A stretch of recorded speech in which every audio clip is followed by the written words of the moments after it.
नमस्कार, तुम्हा सर्वांचे स्वागत आहे धनश्री होम अँड ब्लॉग या माझ्या चॅनेलमध्ये. तर आज मी तुम्हाला फ्रीज क्लीन कसा करते, डीप क्लिनिंग करणार आहे, तर ते तुमच्याबरोबर शेअर करणार आहे. व मी जी टेरेसला जी काय भाजी लावलेली होती मेथीची, तर ती कोवळी पावसामुळे चाललेली आहे. तर ती कोवळी तर आहे, तर आता टाकून न देता मी त्याची भाजी कशी करते ते तुमच्याबरोबर शेअर करणार आहे. ती भाजी खाण्यासाठी खूप पौष्टिक अशी असते. तर नक्कीच तुम्ही ही अशा प्रकारे विकतची मेथी न आणता घरी लावू शकता. तर मी तर आता असंच ट्राय करणार आहे. जर खायला जर चांगली लागली तर मी नक्कीच टेरेसवर अशी सारखी मेथी लावून खाणार आहे. तर तुम्हीही नक्की खाऊ शकता. चला तर मग आपल्या रेसिपीला व व्हिडिओला सुरुवात करूया.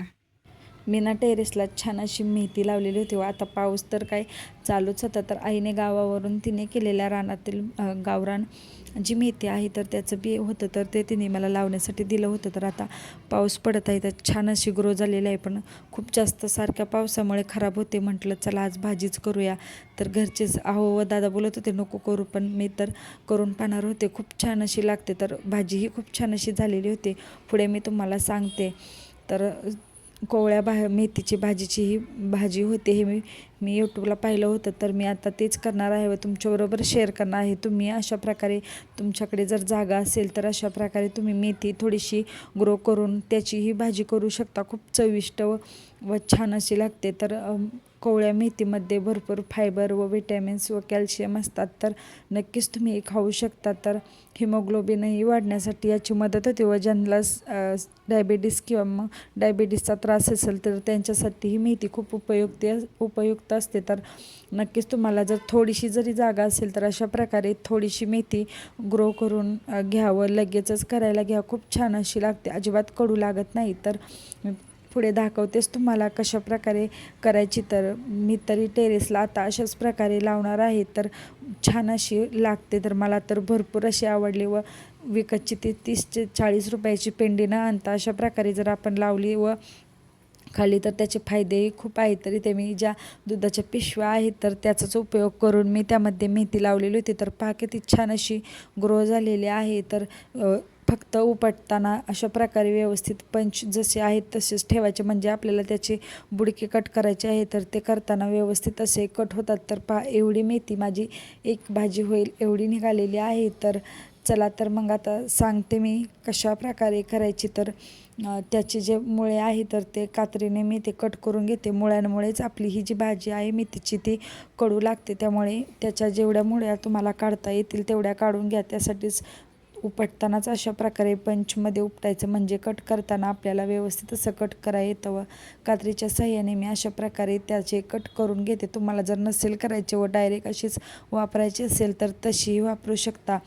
तर काही माणसं आहेत तर ते पाण्यावरती उगवतात, पण आपल्याकडे तसे शक्य होणार नाही किंवा मग ते एवढं काही साध्य होणार नाही. तर त्यापेक्षा आपलं मातीत लावलं तर भरपूर अशी छान वाढते व हिरवीगार बिना केमिकल विरहित आपल्याला ही जी मेथी मिळते तर ती मिळणार आहे. तर नक्कीच तुम्हाला जर केमिकलचं खायचं नसेल तर अशा प्रकारे मेथी करा. तर ती धुताना फक्त 2 ते 3 पाण्याने स्वच्छ धुवा, कारण मेथी बारीक असल्यामुळे लगेच पावसामुळे ही माती आलेली असते. तर 2 ते 3 पाण्याने धुवून मी अशा प्रकारे चाळणीवरती नितळण्यासाठी ठेवलेला आहे. व करायच्या आधी मी 1 ते 2 चमचे जी आपली मूग डाळ आहे तर ती भिजत घातलेली होती, म्हणजे पटकन अशी शिजली जाईल. तर तुम्हाला जर आधी जास्त वेळ घालता आली तर घालू शकता, पण माझ्या लक्षातून गेल्यामुळे मी आत्ता घातलेली आहे. तर भाजी कशी करायची, तर कढईमध्ये तेल घेतलेलं आहे 1 चमचा, त्यामध्ये ठेचलेला लसूण आणि चिरलेली मिरची टाकलेली आहे. तुम्हाला हे सर्व वाटून घ्यायचं असेल तर घेऊ शकता, पण असं चिरून टाकलं तर खूप छान अशी चव येते. चवीनुसार मीठ घातलेलं आहे. छान असं खरपूस भाजलं की त्यामध्ये आपण चिरून नितळून ठेवलेली जी भाजी आहे तर ती घालून घ्यायची व चांगलं मिक्स करून घ्यायची. अगदी पटकन अशी शिजली जाते व खायला तर काही विचारूच नका. आमच्या घरात तर आता सर्वांनाच आवडलेली आहे. तर दादा आहो बोलले होते नको करू, पण त्यांनाच खूप आवडलेली होती. तर व्यवस्थित असं मिक्स करून घ्यायचं व जी आपण भिजत घातलेली मूग डाळ आहे तर ती घालून चांगलं पाणी आटेपर्यंत शिजवून घ्यायची, म्हणजे भाजी तर वाफेवरती शिजली जाईल, पण डाळ त्यातील आहे तर ती शिजली जाईल. तर त्यातील जे कोवळी भाजी असल्यामुळे पाणी सुटलेलं होतं, तर ते आटलं जाईल व भाजीही शिजली जाईल व डाळही शिजली जाईल. तर तयार झाली आपली छान अशी पौष्टिक केमिकल विरहित भाजी. नक्की करून पहा.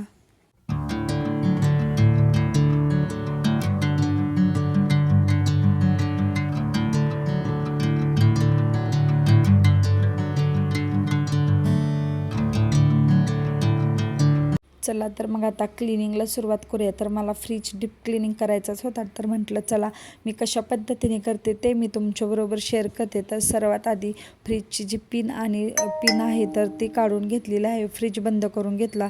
अशाच पद्धतीने तुम्ही ही फ्रीज डीप क्लिनिंग करताना फ्रीज बंद करूनच घ्या. तर सर्व सामान आहे तर ते मी काढून घेते व इथे मी एक सोल्युशन करणार आहे. तर पाण्यामध्ये इथे मी विनेगर टाकलेलं आहे व एक चिमूटभर एवढा सोडा टाकलेला आहे. यामुळे आपलं जे चिकट झालेले डाग असतात तर ते सहज निघले जातात व जो काय फ्रीजमध्ये वास येतो तर सोड्यामुळे वासही कमी होतो, डागही पटकन निघले जातात. तर आधी कोरड्या फडक्याने जे काही त्यातील कचरा पडलेला आहे फ्रीजमध्ये तो सर्व काढून घ्यायचा.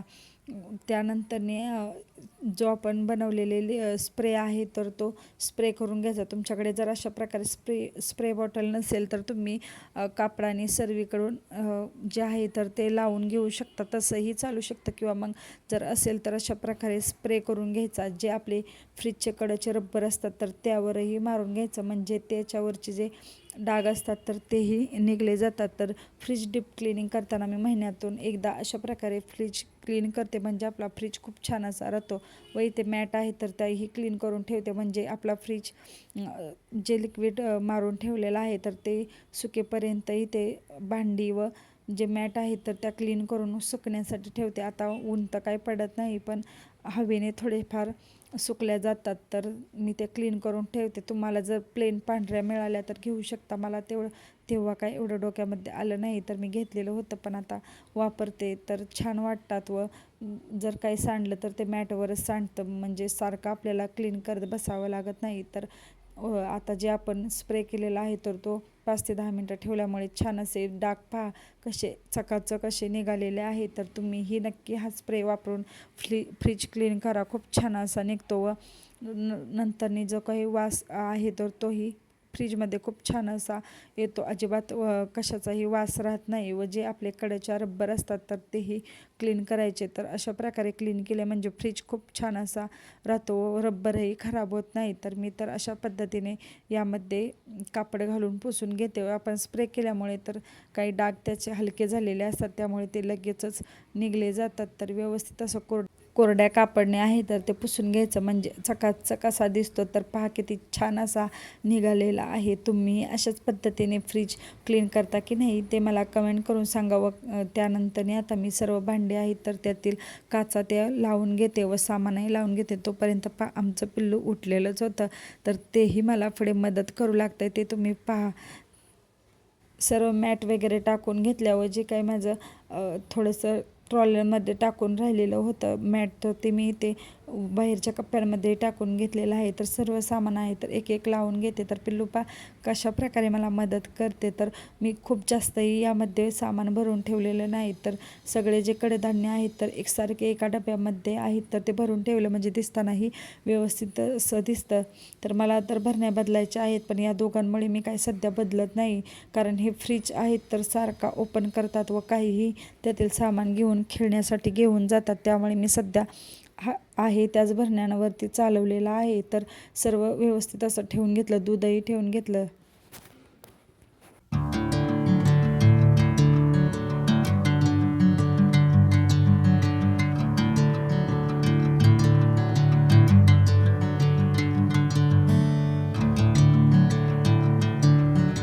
सगळं काम होईपर्यंत 5-5:30 वाजले होते. तर म्हटलं चला आता थोडंसं एनर्जी ड्रिंक घेऊया. तर इथे मी कॉफी बनवत होते. तर मस्तपैकी अशी गरमागरम कॉफी बनवलेली आहे. तर